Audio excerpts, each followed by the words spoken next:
Yonib turgan cho'g'ni moshxo'rdaga solib tayyorlab ko'rganmisiz? Bu shifobaxsh moshxo'rdan ichmabsiz, bu dunyoga kelmabsiz. Ikkita piyozni shunaqangi pare qilib to'g'rab olamiz.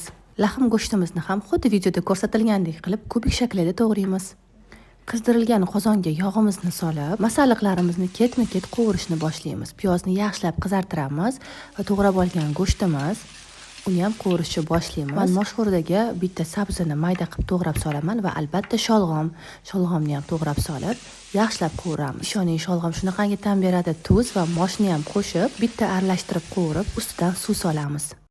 Mana suvlarimizni soldim. Qaynab chiqqandan keyin olovni pasaytirib, yonib turgan cho'g'imizni bitta tiqib olamiz. Bu nima uchun qilinishini kommentariyada bilsangiz yozib o'ting. Shiro olib, moshlarimiz ochilgandan keyin guruchimizni solib yana qaynatamiz. Orada shopirib turishni unutmang. Taomingiz yana ham mazali bo'ladi. Taomimiz deyarli tayyor bo'ldi. Endi kosalarga suzib, podacha qilamiz. Shunaqa ham mazali bo'ldi.